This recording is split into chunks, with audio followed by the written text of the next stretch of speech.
আজকে রান্না করব কলার নিরামিষ একটা রেসিপি। তো হ্যালো ভিউয়ার্স, আসসালামু আলাইকুম। আমি নীলা আপনাদের সবাইকে ওয়েলকাম করছি নতুন আরেকটা রান্নার ভিডিওতে। আর আজকে আমি রান্না করব কাঁচা কলা। তো কাঁচা কলাগুলো একটু সাইজে ছোট এবং গ্রাম থেকে আনা, তো যার কারণে আমি কলাগুলো লম্বা লম্বা করে দুই ভাগ করে কেটে নিয়েছি। এখন কড়াইয়ে সামান্য একটু তেল দিয়ে লবণ হলুদ দিয়ে কলাগুলোকে ভালো করে একটু ভাজা করে নিব। তো কলাগুলো ভাজা হয়ে গেলে নামিয়ে নিব।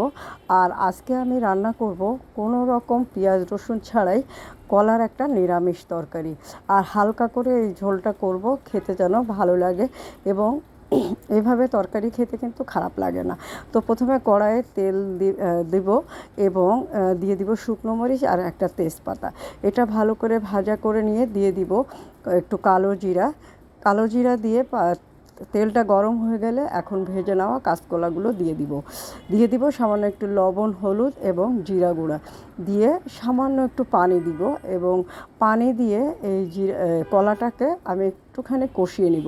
কলাটা কিন্তু এমনি সিদ্ধ হয়ে গেছে ভাজা করার সময়, কলা সিদ্ধ করতে বেশি সময় লাগে না। তো সামান্য একটু পানি এই কারণে দিব যেন মশলাটা ভালো করে এটার সাথে মিশে যায়। এখন দিয়ে দিচ্ছি কাঁচামরিচ এবং একটু আদা বাটা, তাহলে খেতে কিন্তু খুবই ভালো লাগবে এই তরকারিটা। সামান্য একটু পানি দিয়ে ভালো করে কষিয়ে ঝোলের পানি দিয়ে ঝোলটা গাঢ় হয়ে গেলে নামিয়ে ফেলবো। গরম গরম ভাতের সাথে এরকম কলার তরকারি খেতে কিন্তু ভালোই লাগে। মাছ মাংস ছাড়াও কলার একটা নিরামিষ তরকারি থাকলেও কিন্তু খেতে খারাপ লাগে না।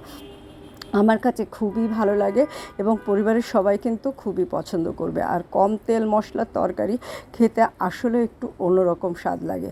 তো এখন ঝোলের পানিটা দিয়ে দিচ্ছি। ঝোলের পানিটা দিয়ে কলাটা একটু নাড়াচাড়া করে নিয়ে ঝোলটা একটু গাঢ় হয়ে আসলে নামিয়ে পরিবেশন করব গরম গরম ভাতের সাথে কলার নিরামিষ একটা রেসিপি। আর আমি চেষ্টা করি ধরেন সবসময় একটু কম মশলা দিয়ে তরকারি রান্না করতে, খেতে কিন্তু ভালোই লাগে। আর আপনারাও একবার হলেও বাসায় এভাবে ট্রাই করে দেখবেন, খেতে কিন্তু ভালো লাগবে। তবে আপনারা চাইলে কলার খোসাটা আরও একদম পরিষ্কার করে কেটে নিতে পারেন। আমার আসলে কলার খোসা ফেলতে খুবই মায়া লাগে, কেননা কলার খোসা নিচেই ভিটামিনটা থাকে, আয়োডিনটা থাকে, যার কারণে আমার কলার খোসা ফেলতে খুব মায়া লাগে। তো দেখেন কি সুন্দর একটা কালার চলে এসেছে নিরামিষ কলার তরকারি। তো হয়ে গেল আমাদের কলার তরকারি।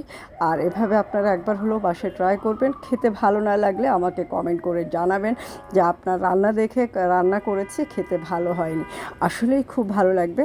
তবে জিরা গুঁড়া, ধনিয়া গুঁড়া এবং একটু আদা বাটা দিয়ে দিবেন, কোনো রকম গন্ধ বাতাস লাগবে না। কলাটা ভেজে নেবেন, খুব সুন্দর একটা কালার চলে এসেছে। তো আজকের ভিডিওটা এই পর্যন্ত। ভিডিওটা ভালো লাগলে লাইক কমেন্ট শেয়ারদের সাথে থাকবেন। আর কলার নিরামিষ রেসিপিটা বাসায় ট্রাই করবেন।